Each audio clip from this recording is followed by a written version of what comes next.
ప్రార్థన. పరిశుద్ధుడైన తండ్రి, మీ ఘనమైన నామమునకు స్తోత్రం. అబ్రహాము, ఇస్సాకు, యాకోబులకు దేవా, మీరు మాతో ఉన్నందుకు వందనాలు, కృతజ్ఞతలు తండ్రి. సమయంలో ఈ ప్రజలతో మీరు మాట్లాడమని యేసయ్య నామములో అడుగుతున్నాం తండ్రి. ఆమేన్. హల్లెలూయా. కృష్ణందు ప్రియమైన దేవుని పిల్లలారా, దర్శించిన ఆదివారము చదువుకున్న వేద భాగము మనం ప్రకటన గ్రంథాన్ని నుంచి ధ్యానం చేస్తున్నాం. ఏంటి అంశం ఏంటి? కోతకాలం. ఏంది? కోతకాలం. అదే వేదవాదాన్ని మనము రెండో భాగంగా ఈ పూట మనం తెలుసుకుంటున్నాం. గతించిన వారము అనేకమైన భయంకరమైన సంఘటనలను మనం తెలుసుకొని ఉన్నాం. ఇంకా భవిష్యత్తులో జరగబోయే ఘోరమైన పరిస్థితులు ఎలా ఉంటాయి, భవిష్యత్తు ఎలా ఉండబోతున్న దానిని పూట పరిశుద్ధాత్మ దేవుడు మనకి బయలుపరచబోగా మనము విందాం. హల్లెలూయా. ఈ సమయంలో మనం ప్రార్థన చేసుకొని ఒక దానాన్ని మనం ప్రార్థన చేసుకుందామండి. అందరూ సైలెంట్ ఉండవలసిందిగా కోరుతున్నాను. వాక్యం కోసం ప్రార్థన. స్తోత్రం స్తోత్రం స్తోత్రం. పరిశుద్ధుడైన తండ్రి, నీ ఘనమైన నామమునకు స్తోత్రం. అబ్రహాము, ఇస్సాకు, యాకోబులకు దేవా, మీరు మాతో ఉన్నందుకు వందనాలు, కృతజ్ఞతలు నాయన. ఈ సమయంలో నీ ప్రజలతో మీరు మాట్లాడమని యేసయ్య నామములో అడుగుతున్నాం తండ్రి. ఆమేన్. హల్లెలూయా. కృష్ణందు ప్రియమైన దేవుని పిల్లలారా, ప్రకటన గ్రంథము 14వ అధ్యాయము మనం 14 నుంచి చూద్దాం. మరియు నేను చూడగా ఇదిగో తెల్లని మేఘము కనబడెను. మనుష్య కుమారుని పోలిన ఒకడు ఆ మేఘము మీద ఆసీనుడై ఉండెను. ఆయన శిరస్సు మీద సువర్ణ కిరీటమును, చేతులు వాడిగల కొడవలియు ఉండెను.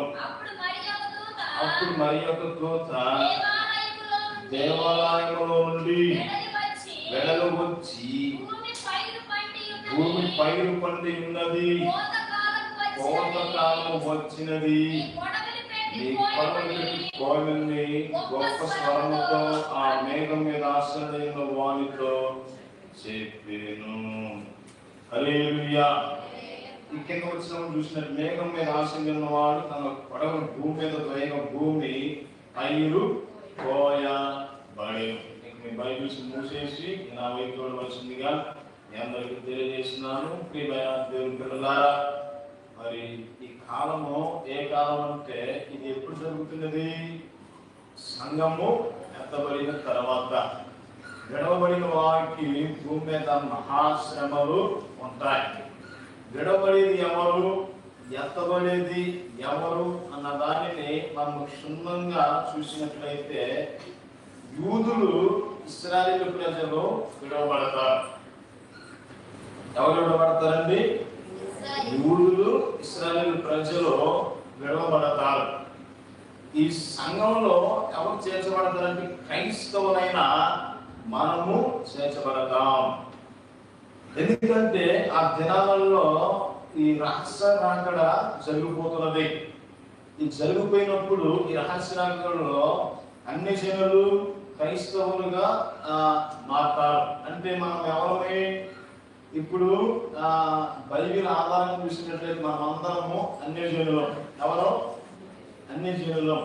ఇశ్రాయేలుకి రక్షణ ఉన్నదా? ఇశ్రాయేలుకి మారుమనసు అవసరమా? ఇశ్రాయేలుకి బాప్తిసం అవసరమా అంటే వారికి అవసరం లేదు. ఎందుకంటే వారు దేవునికి స్వకీయ ప్రియమైన జనాంగం. అంటే దేవుడే ఈ భూమి మీద ఉండగా దేవుడు వారిని ఏం చేశాడు? ఆయన ఏర్పాటు చేసుకొని ఉన్నాడు. వారికి దేవుడిచ్చిన నిబంధన ఏమిటంటే ధర్మశాస్త్రం. ఏంది? ధర్మశాస్త్రంలోనిది ఎవరైతే తూచా తప్పకుండా పాటిస్తారో వారందరూ మరణించిన తర్వాత వారు ఏమవుతారు? దేవుని సన్నిధికి పరదేశికి వెళతారు. వారికి నరకం అనేది ఏమాత్రం లేదు. నరకం ఎవరిని గురించి సిద్ధపరచబడిందంటే అన్ని జనుల కోసము, అపవిత్రుల కోసము, ఎవరైతే యెహోవాకి తన ప్రియమైన జనము కాని వారి కోసము ఈ యొక్క నరకాగ్ని అనేది సిద్ధపరచబడింది అనేసి వారి యొక్క సాంప్రదాయము ఉన్నది. ప్రసంగిలో ఏముంటుందంటే, మన్నైనది వెనకటి వాళ్ళ మందును దాన్ని దయచేసిన ఆత్మ ఎక్కడికి వెళ్తుందంట? దేవుని సన్నిధికి చేరుతుందనేసి వాళ్ళు నమ్ముతారు. అయితే ప్రియమైన దేవుని బిడ్డలారా, ఈ నరకం అనేది కూడా ఉన్నది.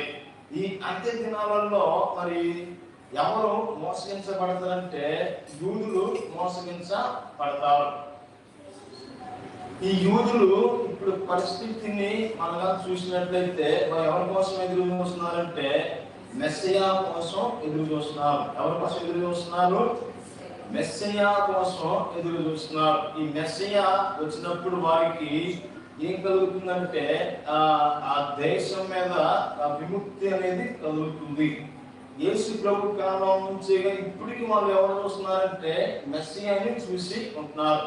కానీ యూదులు యేసు క్రీస్తుని ఏ మాత్రమో మెస్సియాగా అంగీకరించారు. అతను మెస్సియా అని చెప్పినందుకే ఆయన ఏం చేశారంట?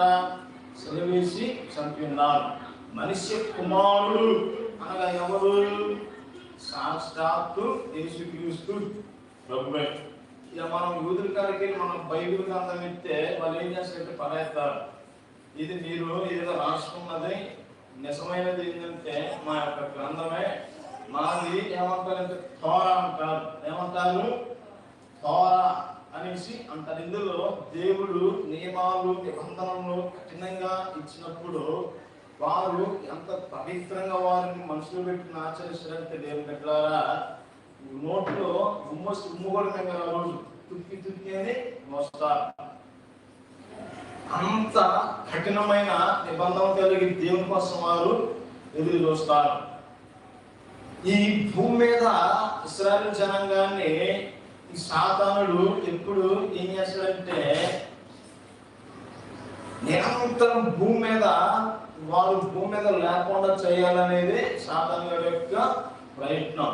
కానీ దేవుడు ఏం చేస్తున్నాడంటే తన రక్షణ ప్రణాళికైన యేసుక్రీస్తు ప్రభువు వారు ఈ భూమి మీదకి రావాలి.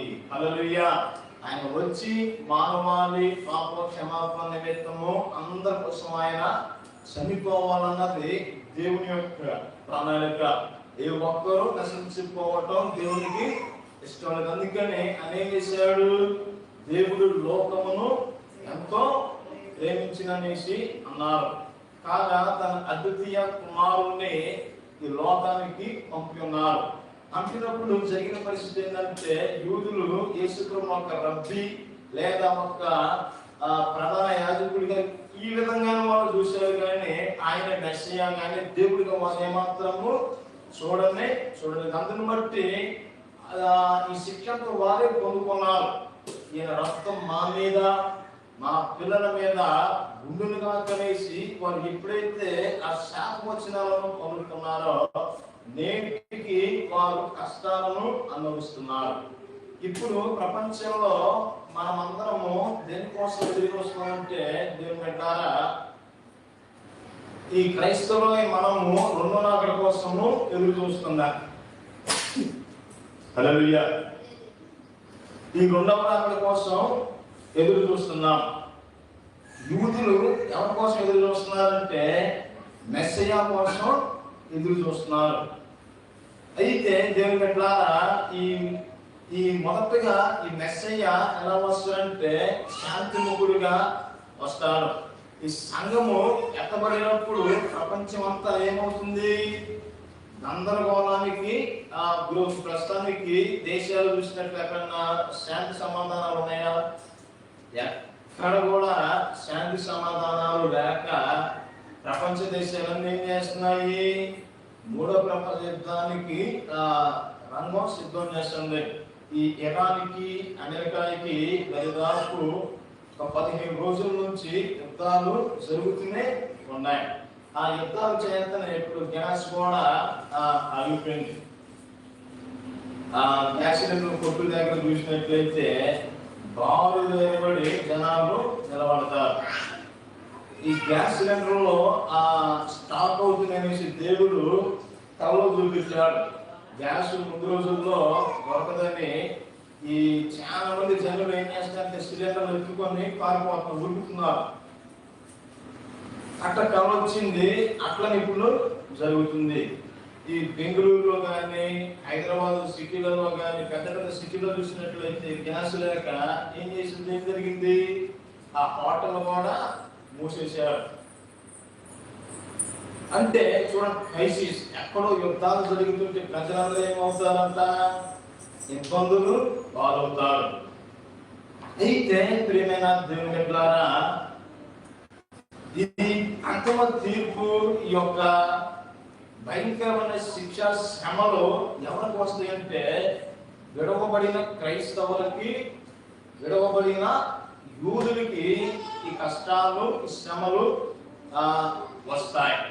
అయితే ఆశ్చర్యరీతిగా దేవుడు ఈ సాతానుల ద్వారా యూదులకి, క్రైస్తవులకి శ్రమ వచ్చిన తర్వాత వీళ్ళందరూ చనిపోయి పరలోకంలో దేవుని సింహాసనం కిందకి వెళ్తారు. ఈ భూమి మీద ఎవరైతే హతసాక్షులుగా చనిపోతారో ఆ టైంకి దేవుని యొక్క బలిపీఠం కింద వారు వచ్చి ఏం చేస్తున్నారు, ఆత్మలు వచ్చి నివాసం చేస్తాయి.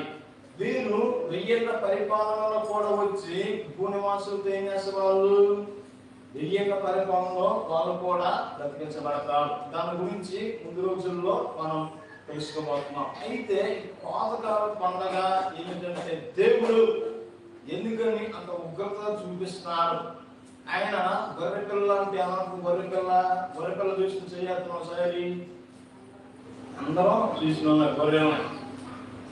ఆయన మృదువుగా ఉండి తర్వాత ఉగ్రుడిగా ఎందుకు మారాడంటే తన ప్రజలకు ఎవరైతే ఇబ్బంది కలిగించారో, తన ప్రజలకు ఎవరైతే బాధ పెట్టారో, తన ప్రజలను ఎవరైతే ఆ భూమి మీద లేకుండా చేస్తామని ఎవరైతే శబ్దం చేశారో వారిని దేవుడి త్వరలో ఏం చేయబోతున్నాడు, నాశనం చేయబోతున్నాడు. ఈ అబద్ధ ప్రవర్తనే ఈ విడవబడిన వాళ్ళలో కొంతమంది, ఒక ఇద్దరు అతను ఏం చేస్తారు, సంపేషణ పాల్గొన్నప్పుడు వాడు ఏం చేస్తాడంటే 666 ముద్రని పాస్ చేస్తాడు. మొదటారు దేని గురించి సాంకేతం ఇచ్చాము, అబద్ధ ప్రవర్త. రెండవారు దేనికి సాదృశ్యం చెప్పండి, అంత్యక్రీస్తు. మూడవారు దేనికి, సాతానుడు. ఇవి 6 పక్కన పెడితే ఎంత వస్తుంది, 666వ ముద్ర. ఈ 666 ముద్రే సాతానుడు స్పష్టంగా ఉన్నది. మరి దేవుని ముద్ర ఏమిటి మీరు కానీ చూసినట్లయితే ఆ ముద్ర ఏంటంటే నెంబర్ 7. ఎంత, నెంబర్ 7. దేవుడు ఇందులో మరుగై ఉన్నాడు. ఎందుకంటే ప్రకటనలో ఎక్కువగా మనకు కనపడేది ఏమిటి, 7 అనే సంఖ్య ఎక్కువగా కావాల్సింది. ఆ సంఖ్య దేవుడు వేస్తాడనమాట. మిడతలకి ఆ దినాలలో ఆజ్ఞాపించినప్పుడు ఏం జరుగుతుందంటే దేవుని ముద్ర ఎవరికైతే ఉంటుందో ఆ ముద్ర జరిగిన వారిని మిడతలు ఏమి చెయ్యవు. అర్థమవుతుందా? తర్వాత ఈ ముద్ర ఎక్కించుకున్న వాళ్ళు ఉంటారు కదా, 666 ముద్ర ఎక్కించుకున్న వాళ్ళు ఉంటారు కదా, వారిని భయంకరంగా కుట్టొదిలి పెడతాయి. మనం సామాన్యంగా చూసినట్లయితే ఇవి మిడతలని మనం అనుకుంటాం. నేనేం చెప్తానంటే అవి మిడతలు కూడా కాదు. వాటి విచిత్రం మనం చూసినట్లయితే దేవునిట్లారా అవి ఎడవబడిన పాతాళంలో బంధించబడిన దురాత్మలని నేను అంటాను. ఎట్లా చెప్పగలరు అనేసి మీరు అన్నట్లయితే ఈ అంత్యదినాలలో ఈ ప్రకటన గ్రంథాలలో మనం చదువుతున్నప్పుడు ఈ కింద నుంచి ఎక్కువగా ఏం చదువుతాము, కింద నుంచి దురాత్మ పైకి వేసినట్టు మనం ఎక్కువగా ఈ ప్రకటన గ్రంథాలలో చూస్తాం. ఈ దురాత్మలో ఎక్కడ బంధించబడినట్టే సమస్త దురాత్మలన్నీ పాతాళంలో బంధించబడి ఉన్నాయి. మీరు జాగ్రత్తగా మనసు ఎక్కడ పెడితేనే ఇది అర్థమవుతుంది. చెవిగలవాడు ఆత్మ చెప్పుచున్న మాటలను వినునిగా అనేసి అందుకే అన్నారు. మన జనపద కాలంలో చూసినట్లయితే నెఫిలీలు పుట్టారు. వారిని జనపద దేవుడు ఏం చేశాడు? చంపేశాడు. వారి దేహాలు చనిపోయాయి కానీ వారి ఆత్మలు మాత్రం చనిపోలేదంట. ఈ ఆత్మలే ఏమైపోయాయంటే పిశాచాలు, దెయ్యాలుగా ఉన్నాయి. ఈ దెయ్యాలు ఏం చేసే నోమాలు సంతానాన్ని వాటికి పీడించడం, వారికి తీవ్ర అనారోగ్యాలు కలగజేయడం అలాంటివి చేస్తున్నప్పుడు నోమాహు దేవుని సన్నిధిలో ప్రార్థన చేసినప్పుడు ఈ ఆకాశం దేవుడు కొన్ని దూత సైన్యాలను దింపి భూమి మీద ఉన్న సమస్త దెయ్యాలను పట్టుకుని ఏం చేశాడు? పాతాళంలో బంధించడం ప్రారంభించాడు. బంధిస్తున్నప్పుడు లూసిఫరు వేడుకుంటది ఏమని? అయ్యా, అన్నిటిని బంధిస్తే మరి మేమందరం ఎప్పుడు నీతిమంతులుగా నీకేముంటది? మమ్మల్ని ఒక 10% మాత్రమే భూమి మీద మమ్మల్ని విడిచిపెట్టినట్లయితే ఈ ప్రజలనే వాళ్ళు దుష్టులు, దుర్మార్గులు, నువ్వు చెప్పిన మాటనే మీరు ఏం చేశారు? ఉల్లంఘించారు. ఈ 10% మమ్మల్ని భూమి మీద వదిలిపెట్టినట్లయితే నీకు మహిమ చేస్తారో నాకు మహిమ చేస్తారో పైన వేసుకున్నాం అనేసి ఇందులో ఈ దయ్యాలు ఉంటాయి.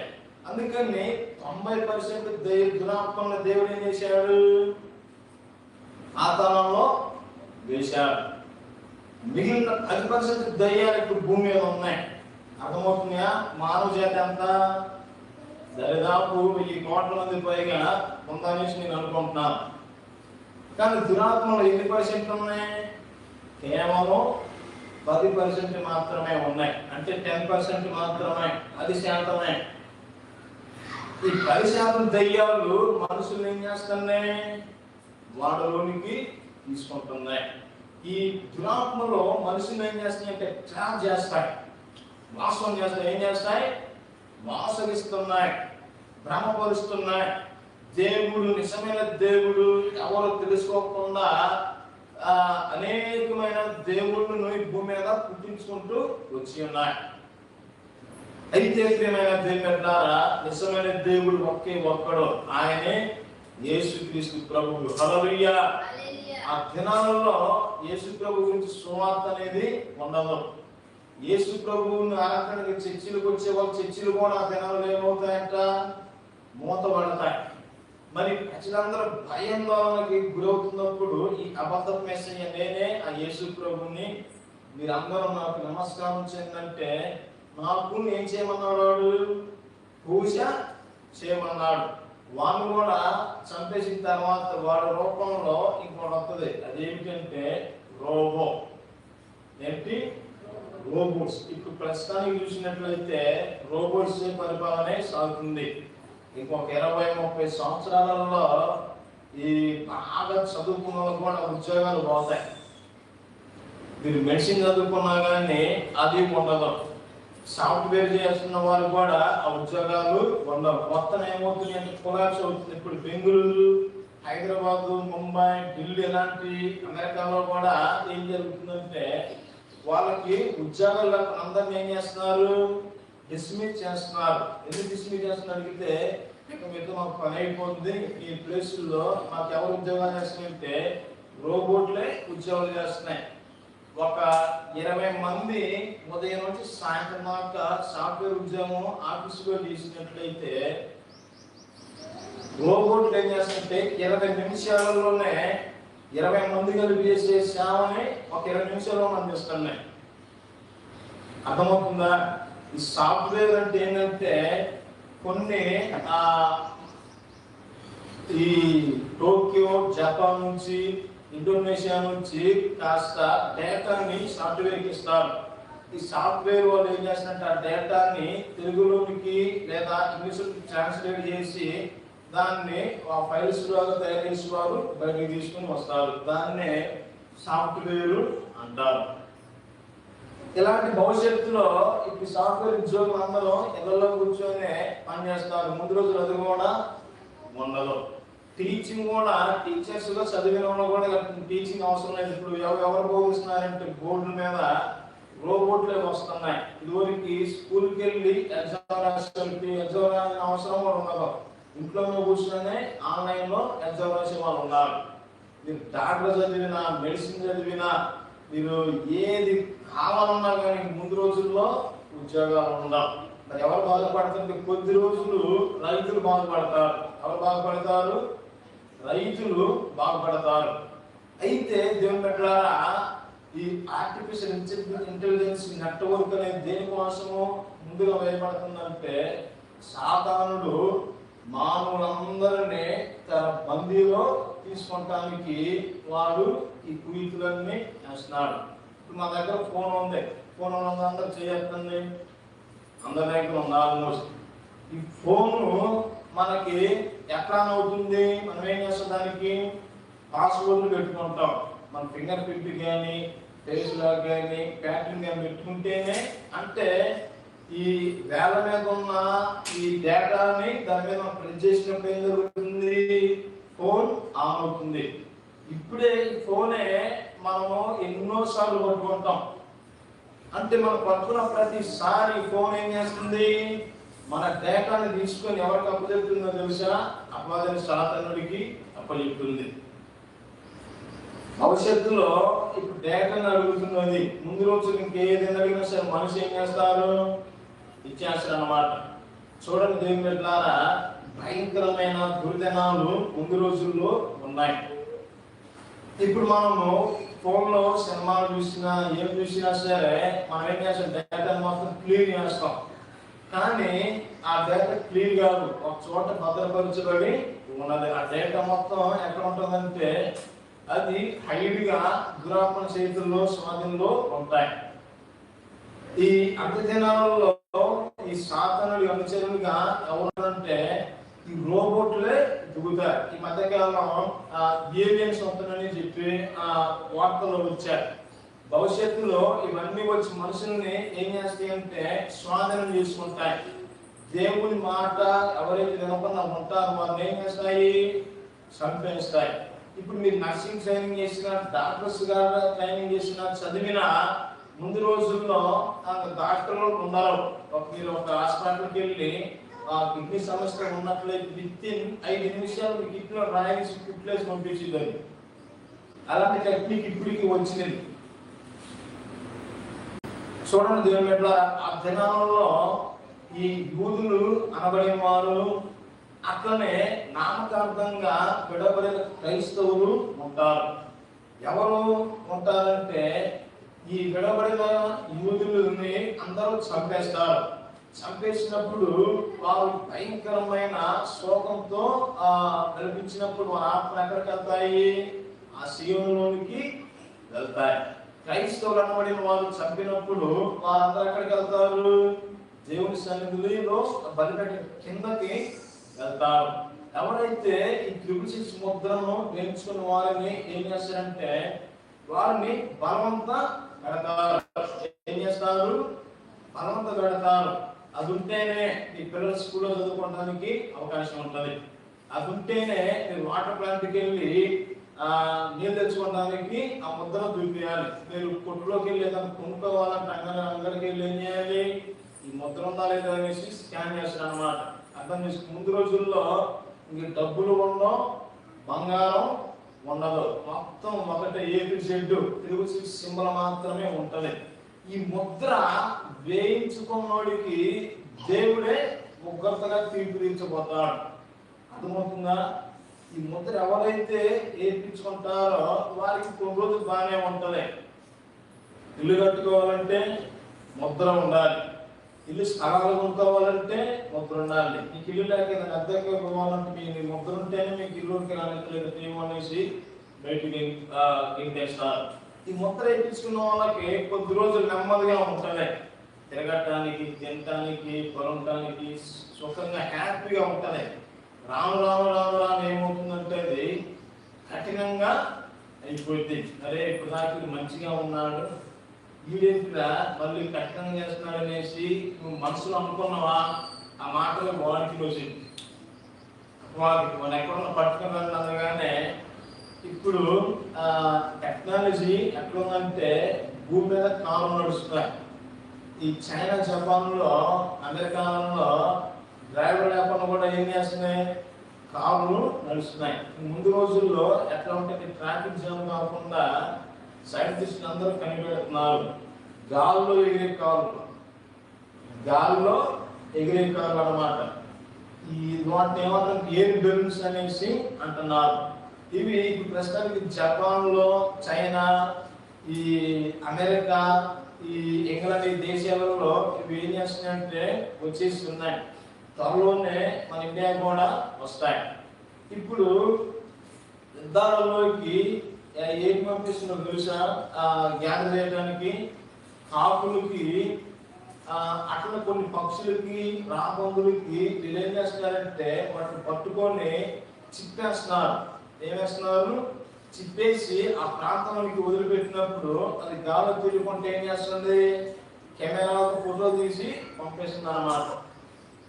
మొన్న ఒక ఫోన్లో చూస్తే అది కాకిలాగా ఉంది. దాన్ని పట్టుకుని కింద చూసినట్లయితే అది ఎట్లుందంటే అది ఒక రోబో, కాకుల్లో కలిసిపోయింది. ఇంకా అంటే నిజమైనది ఏదో అబద్ధమైనది ముందు రోజులు మనకి అర్థం కాదు. ఎందుకంటే ఇదంతా ఎవరి కోసం, నెట్వర్క్ అంతా అపవాదైన సాధనాల కోసం ఈ నెట్వర్క్ ని వాడు ఉపయోగిస్తున్నారు. అయితే ప్రియమైన దేవుని బిడ్డలారా, ఈ భయంకరమైన రోజులు ముందు రోజుల్లో మనము చూడబోతున్నాం.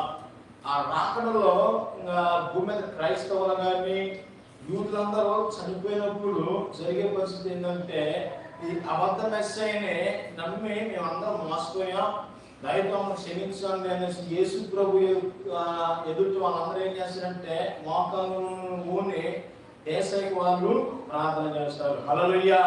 వారి మీద ఆదరణకర్త అయిన పరిశుద్ధాత్మ దేవుడు వారి మీద ఏం చేస్తాడు, కుమ్మరించ. అప్పుడు వాళ్ళ హృదయాలు ఏక కుమారుని కోల్పోతే విలపించిన వాళ్ళు విలపించినప్పుడు ఏం జరుగుతుందంటే దేవుడు దూతలను దూతలను ఆయన భూమి మీదకి వస్తాడు. హల్లెలూయా.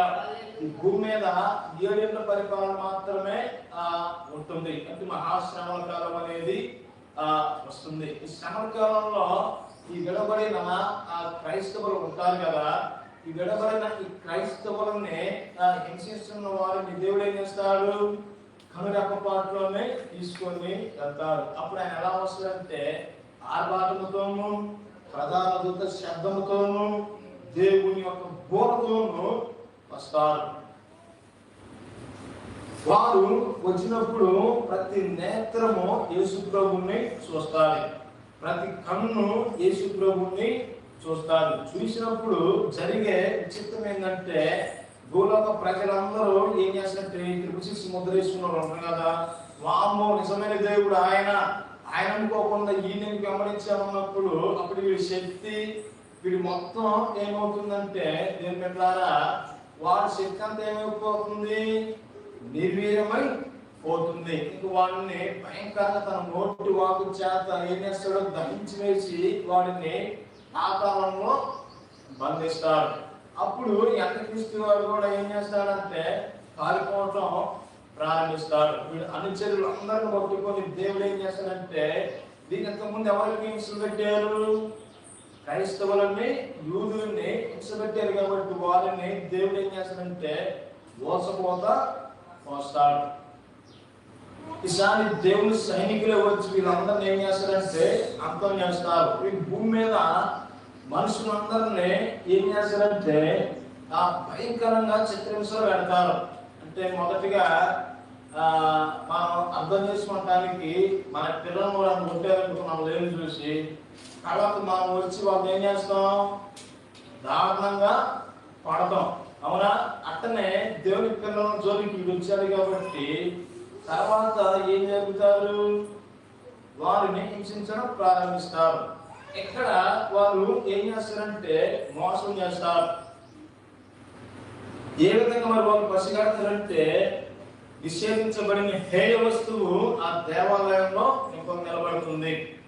ఏమిటి ఆ నిషేధించబడిన హేయ వస్తువు అంటే, అదే రోబో. ఈ అబద్ధ ప్రవర్తన రూపంలో ఉన్న ఆ రోబోని ఏం చేస్తారు, ఇస్రాయేల్ దేవాలయంలో నిలబెట్టినప్పుడు అన్నదిన బలు కూడా వాడు ఏం చేస్తాడంటే నిలిపి వేస్తారు. ఏం చేస్తారు? నిలిపి వేస్తారు. నిలిపివేసిన తర్వాత ఈ రోబోని పెట్టినప్పుడు ఈ యూదులందరూ ఏం చేస్తారంటే వామ్మ మేము మోసపోయామనేసి అప్పుడు వారు నమ్ముతారు. అందుకనే బైబిల్ ఒక మాట ఉంటుంది, ఈ యుగ సంబంధమైన దేవత వారి దృష్టికి ఏ కలగజేసింది? గుడ్డితనాన్ని కలగజేసింది. ఈ యుగ సంబంధమైన దేవత వారి దృష్టికి ఏం కలగజేసిందంట? గుడ్డితనం. నిజమైన దానిని నమ్మారు, అబద్ధం ఏమంటే అందరూ పరిగెడతారు. అవునా? మనకి పాలలో నీరు పోసిస్తే మన పాలేయో నీళ్ళయో మనకి తెలియదు. ఎప్పుడు తెలుస్తుంది? తాగబెట్టి పెరుగు తోడేసినప్పుడు ఏ నీళ్లు ఉంటాయి అవి బయటకు వస్తాయి, వచనమే లోనంగా ఉంటాయి. ఆ దినాలలో గొర్రె చర్మం కప్పుకున్న తోడేలు లాంటి వారు వస్తారు. మేము క్రైస్తవం, మేము దేవుని యజ్ఞంలో వచ్చిన దేవుడికి ఈ మాట చెప్పి ప్రకటిస్తాం అనేసి అందరి దేవుళ్ళు ఒకటే, అందరూ సమానం అనేసి కొంతమంది దొంగ ప్రవర్తనలు వచ్చి ఏం చేస్తారు? ఏర్పాటు చేయబడి మనందరినీ మోసగిస్తాడు. అయితే ఆ దినాలలో దేవుడు తన ఆత్మ చేత ముద్రిస్తాడు. హల్లెలూయా. తన ఆత్మ చేత ముద్రించిన వారి జోలికి మాత్రం వాళ్ళు వెళ్ళలేరు. ఆ దినాలలో ఏం జరుగుతుందంటే దేవుని బిడ్డలారా, ఈ చంపబడిన వారందరూ ఏం చేస్తారంటే ఈ సమాధులు చేయబడి ఉన్నప్పుడు మొదటి మృతులైన వారు లేస్తారు. సమాధులన్నీ బద్దలైపోతాయి. చాలా సంవత్సరాల క్రితము ఒక కళ వచ్చింది నాకు. ఆ కళలో ఏముందంటే నేను ఒక సమాధులు ఉండే ఏరియా ప్రదేశానికి అలా నడుచుకుంటా వెళ్తున్నప్పుడు ఆ కళలో ఆకాశం పెద్ద పిడుగు లాంటిది పడింది. డామ్ డామ్ వెలుపులు గురుగులు పిడుగులు పెడితే ఎలాగ శబ్దం వచ్చింది. శబ్దం వచ్చినప్పుడు ఏం జరిగిందంటే ఆకాశం తెరవబడి దేవుడు ఆ గుర్రం ఎక్కేసి వస్తున్నట్టు చూశాను. ఆ తర్వాత ముందు ఒక దూత భూ అని గోర వదిలినప్పుడు సమాధులన్నీ ఏమంటే భూకంపం వచ్చేసి బద్దలైపోయారు. ఈ ఎవరైతే మన పూర్వీకులు ఉంటారో వారు చనిపోయి వారు ఆ సమాధులను లేచినప్పుడు వారికి ఏం కలిగాయంటే భయం వస్త్రాలు కలిగాయి. వాళ్ళందరూ ఏమయ్యారంటే పైకి వెళ్తున్నారు. ఆ తర్వాత సజీవం ఉన్న కొంతమంది ప్రజలు ఏం చేశారంటే ఆ వ్యక్తిని చూసినప్పుడు అంతే ఆ బోర వదిలినప్పుడు ఎత్తబడినట్టు ఆ దర్శనంలో చూసి ఉన్నాను. ఆ దినాలలో ఏం చేస్తారంటే ఈ రోబోలు ఉంటాయి. ఈ ఆర్మీ మేజర్లు కూడా సిఆర్పిఎఫ్ వాళ్ళు కూడా ఏం చేస్తారంటే ఈ ముద్రను వేయించుకోకపోతే అందరిని ఏం చేస్తారు? చంపేయటం ప్రారంభిస్తారు. బలవంతంగా ఎప్పించుకుంటారు. ఇప్పుడు మనం ఏం చేసినా సరే మార్కెట్లోకి వెళ్తే మనం కూరగాయలు అంటాం. ఆ కూరగాయలు వేసి మనకు నచ్చకపోతే ఏం చేస్తాం? మా పొద్దు ఇస్తే ఇస్తావా నా డబ్బులు ఎత్తా అనేసి మనం గొడవలు ఏం చేస్తాం? తీసుకుంటాం. కానీ ఆ దినం అట్టు కాదు. ఇది కష్టం తీసుకొని నేను చంపేస్తా అనేసి భయపెడతారు. ఈ శాతం కొట్టరా అంటే దెబ్బకు నరికి చంపేస్తారు. చూసుకుని ఎలాంటి భయంకరమైన దినాలు ముందు రోజుల్లో ఉంటాయి. మొదటిగా వీరు క్రైస్తవులని వీరు ఏం చేస్తారు? హింస పెడతారు. నాకు వచ్చిన దర్శనం ఖచ్చితంగా నెరవేరుతాయి. ఎందుకంటే అవి అంతే, వేసినత్తమే జయం. మాకు ఏదో కలగాను ఊహించుకుని కలగాను ప్రార్థన చేసినప్పుడు దేవుడు దర్శనాలు ఇస్తాడు, కళలు ఇస్తాడు. చాలా సంవత్సరాల క్రితం ఈ స్కూల్లో పడుకున్నా. అంటే మా తాతయ్య బతుకున్నప్పుడు ఒక కళ వచ్చిన స్కూల్లో తెల్లవారుజామున ప్రార్థన చేసుకొని పడుకున్నప్పుడు ఆ కళలో ఏమొచ్చిందంటే నేను విజయవాడలో చదువుకుంటున్నాను. విజయవాడ దగ్గర అజిత్ సింగ్ నగర్ స్టేడియం ఉంటుంది. సింగ్ నగర్ స్టేడియం అంటారు దాన్ని. ఈ స్టేడియంలోనికి ఓట్ ఎలక్షన్ జరుగుతున్నప్పుడు రద్దీ ఉంటుంది, పోలీసులు గస్తీ అలాంటివి అక్కడ ఉన్నాయి. అది పట్టుకోకుండా అయితే ప్రియమైన ద్వారా అలాంటి గస్తీ కాస్తుంది. ఈ పాస్టర్లందరినీ ఏం చేశారంటే మీకు నెలకు ఎంత ఇస్తాం అంత ఇస్తాం అనేసి ఆశ చూపెట్టి మీ డేటాని సంఘం ఎంతమంది ఉన్నారు, ఎంతమంది విశ్వాసులు ఉన్నారు, వాళ్ళందరి డేటాని అందులో తీసుకున్నారు. నాకు తెలిసిన పాస్టర్లు అందరూ ఆ స్టేడియంలోకి అటెండ్ అయ్యి సబ్మిట్ చేస్తున్నారు. నేను కూడా సబ్మిట్ చేయడానికి వెళ్తున్నప్పుడు నాకు తెలిసిన ఒక ఆమె అడిగింది, నువ్వు ఇచ్చావు మీ డేటా మొత్తం అంటే నేను ఇవ్వను, నేను చెప్పేశాను. ఇవ్వకపోతే డబ్బులు రావుంది, నాకు డబ్బులు అవసరం లేదులే. నేను వెళ్ళిపోతున్నప్పుడు నేను అలా ఉడుకుతున్నప్పుడు పోలీసులు వెంటబడి ఏం చేసినా కలిసి ఉన్నప్పుడు నేనేం చేశాను, వాళ్ళకి చెక్కకుండా పారిపోతున్నాను కళ్ళలో. వినండి, వెళ్తున్నప్పుడు ఏం జరిగిందంటే ఈ డేటా కలెక్ట్ చేసిన తర్వాత అందరినీ ఆ గ్రౌండ్ లోకి పరిగెత్తించారు, మాస్టర్ అందరినీ. ఈ గ్రౌండ్ చుట్టూ ఏమంటాయంటే మెట్లు ఉంటాయి. ఈ మెట్ల మీద నుండి పోలీసులు అయితేమి, ఆర్మీ వాళ్ళు అయితేమి, వాళ్ళందరూ ఏం చేస్తారంటే మాస్టర్లు ఏం చేస్తున్నారంటే దేవుని పెట్టినారా, ఈ మిషన్ గన్లు ఉంటాయి కదా, మిషన్ గన్లు అందరినీ కాల్చి అందరినీ చంపేశారు. నేనేం చేశానంటే అరే వాళ్ళు గుర్తు మనం పట్టుకొని రానేసి అన్నప్పుడు నేను పారిపోతూ ఉంటున్నా, కళ్ళు తీసేసాను. దెబ్బకు గుండిపడి ఆ ఒళ్ళంతా కదిలిపోయింది. అక్కడే పెద్ద మోకాలు వేసి ప్రార్థన చేశాను, దేవుడా ఇలాంటి ప్రమాదం నుంచి తప్పించిన ఆయన అనేసి ప్రార్థన చేసుకున్నాను. చాలా మంది దైవ సేవకులు చెప్తున్నారు కానీ అది ఏం భవిష్యత్తు లాంటివి జరగబోతున్నాయి, ప్రార్థన చేయండి అనేసి చెప్పి ఉన్నారు. చూడండి, దీనికంటే ఎలాంటి ప్రమాదాలన్నీ విడవబడిన క్రైస్తవులు వాళ్ళు ఏం చేస్తారు, ప్రమాదాన్ని పెడతారు. ఒకసారి ఈ మతం మాటలు వచ్చారు మా చర్చికి. మతం మాటలే వాళ్ళ జీవితం ఎప్పుడు వాళ్ళు దేవుని సన్నిధి లేదు, వెళ్ళరు. 3-4 ఏళ్ళ క్రితం ఇక్కడ వాళ్ళు ఏం చేశారంటే, మేము ఒక టీవీ ప్రోగ్రాం ప్రారంభించాం. మీరు మాకు ఫోన్లో రికార్డ్ చేసినట్లయితే మేము టీవీ లైవ్ చేసిన ఫ్రీగానే. మీరు టీవీలో వాక్యం చెప్పాలంటే దరిదాపు 5,000 నుంచి 10,000 రూపాయల దాకా టీవీలో మీకు కాస్ట్ అవుతుంది. ఏమైతే అట్ట కాదు, దేవుని సేవ చేస్తాం అనేసి ఒక 2 మతం మాదులు మారవేశ్వరం వచ్చి ఏం చేశారు, ఈ గురిజాల చర్చిలన్నీ తిరిగారు. గురిజాల చర్చిలన్నీ తిరిగి అందరూ పాస్ గారు ఇంటర్వ్యూ తీసుకొని వీడియోలు తీసుకున్నారు. నేను కూడా ఏం చేసి మాకు ఫోన్ చేసి రమ్మని చెప్పి, మనకేం తెలుసు, సరే రమ్మని చెప్పినప్పుడు ఇక్కడ నిలబడి వాక్యం చెప్తున్నాను. వాక్యం చెప్తున్నప్పుడు వాళ్ళు చూస్తుంటే మాస్కులు పెట్టుకున్నారు. ఆ మాస్కులు పెట్టుకుంటే ఏం చేశారు, అది తీసేయండి ఏం పర్లేదు అంటే లేదులో ఉండాలనేసి ఉన్నారు. ఒకళ్ళు ఇంత పొడుగు మైలు పెట్టుకుని వచ్చి నాకు ఇక్కడ పెట్టాడు. ఒక ఆయన ఆడు కూర్చుంటే ఒక నా ఎదురు కూర్చున్నాడు. వాళ్ళ మీద ఎందుకో డౌట్ పడుతున్నాడు, ఏం చేయాలి ఏమన్నాయి. మీరు టీవీ ఎక్కడ చేస్తారంటే మేము వైజాగ్లో పెడుతున్నారు. సరే ఆ ఛానల్ లింక్ ఇస్తే నేను చూస్తాననేసి ముందన్నా.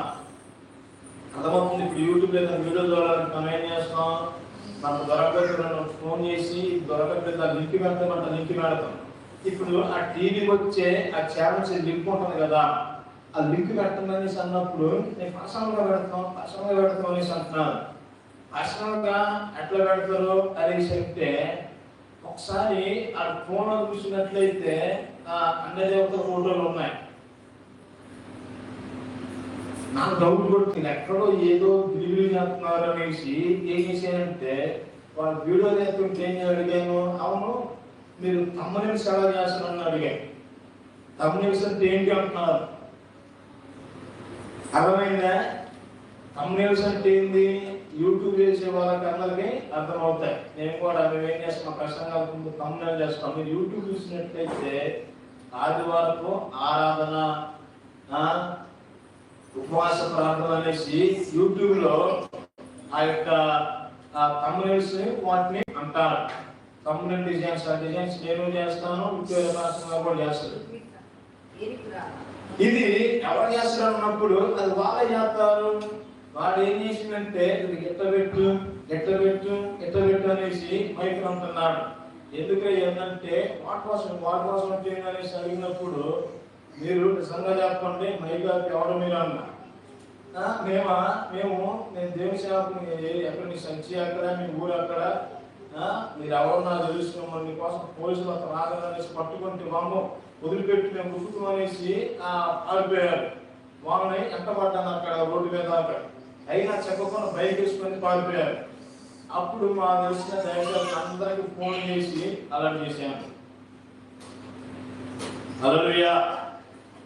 పారిపోయారు బొమ్మలు. అట్లనే ప్రతి చర్చిల దగ్గరకు వచ్చి ఏం చేస్తుంటే భవిష్యత్తులో డేటా మొత్తం రాసుకుంటారు. ఎలాంటి భయంకరమైన దినాలు మనకు వస్తే మనం నిలబడతామా? అబద్ధం అనుకునేటప్పుడు నిలబడతామా? శత్రుకు వేసే అభిజ్ఞలు ఈ విగ్రహానికి మీరుగా నమస్కరించబోతున్న తీసుకుని వెళ్ళి అగ్నిగుండంలో పడేస్తాను అనేసి అన్నారు. వీళ్ళు ఏం చేశారు? అందరు ముఖ్యాలు కానీ శత్రుఘ్నలు రమ్మలని చంపేసిన అగ్నిగుండంలో తోసేసిన నిలబెట్టి ప్రతి మాత్రం మొక్కం మా దేవుడు రక్షించినా రక్షించకపోయినా దేవుని స్తోత్రం అనగానే తీసుకెళ్ళి ఏం చేశారు? వేశారు. కానీ మనం కాలిపోయారా? కాలిపోలేదు.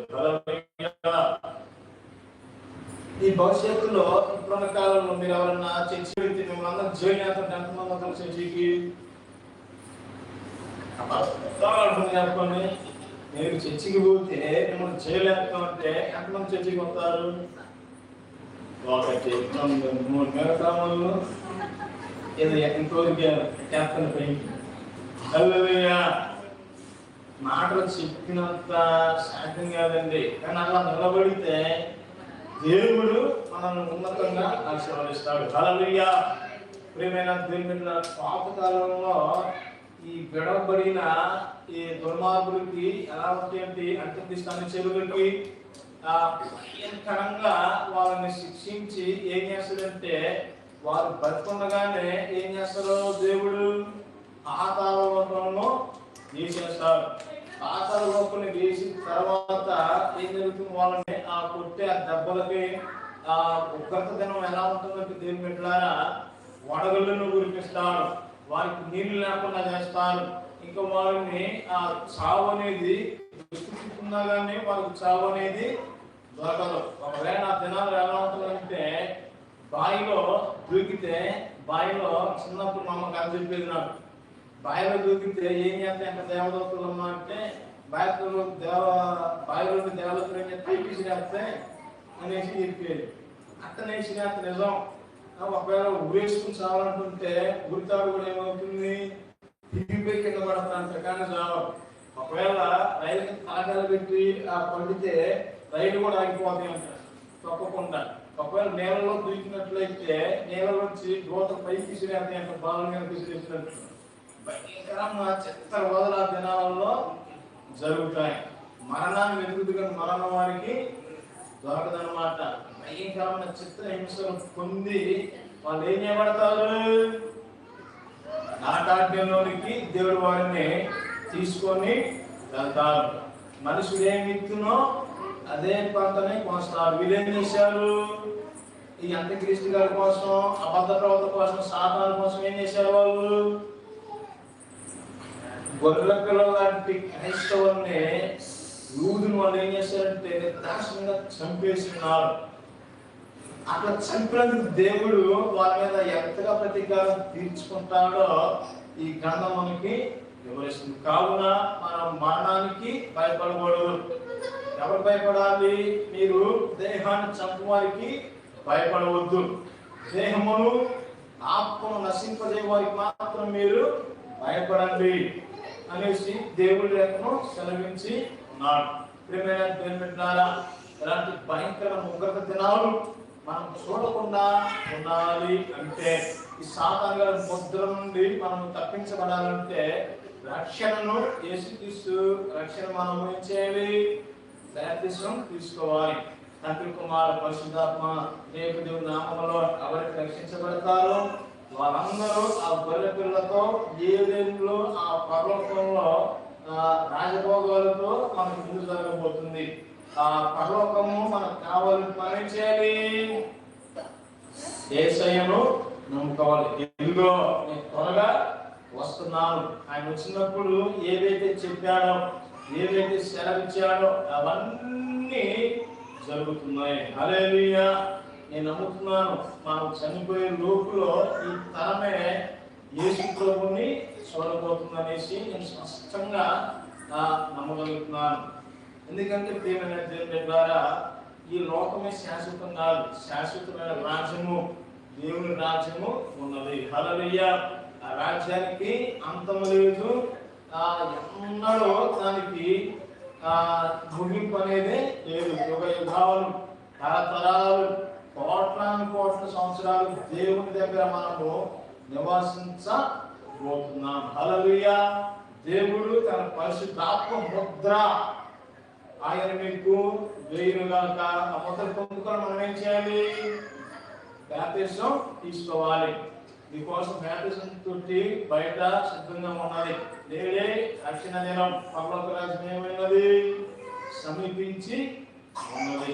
ఆ మానసు పొందినట్లయితే దేవుని ద్వారా దేవుడి ముగ్గురు నుంచి మనం తప్పించబడి దైవరాజ్యంలో ఒక యుగాలు మనము నిలవబోతున్నాం. అట్టి కృప ధన్యత దేవుడు మనందరికీ అనుగ్రహించును గాక. ఆమేన్, ఆమేన్, ఆమేన్. హల్లెలూయా. ప్రార్థన చేసుకుందాం. పరిశుద్ధుడైన తండ్రి, నీ ఘనమైన నామానికి స్తోత్రం. అబ్రహాం, ఇస్సాకు, యాకోబులకు దేవా, మీరు మాతో మాట్లాడినందుకు వందనాలు, కృతజ్ఞతలు తండ్రి. అయ్యా, బిడ్డలందరూ మీరు దీవించండి, ఆశీర్వదించండి. మీరు రాకడ వచ్చినప్పుడు నాయన, రాకడలో ఎత్తబడి గుంపులో కూర్చోమని పెట్టుకుంటున్నాను. బిడ్డలకు వ్యతిరేకంగా గుర్తించబడిన ఏ నాయకులు వర్తిత నాయన రాకడ వచ్చినప్పుడు రాకడ ఎత్తబడి గుంపులో మమ్మల్ని ఉంచమని యేసయ్య నామములో అడుగుతున్నాం తండ్రి. ఆమేన్, ఆమేన్, ఆమేన్. హల్లెలూయా.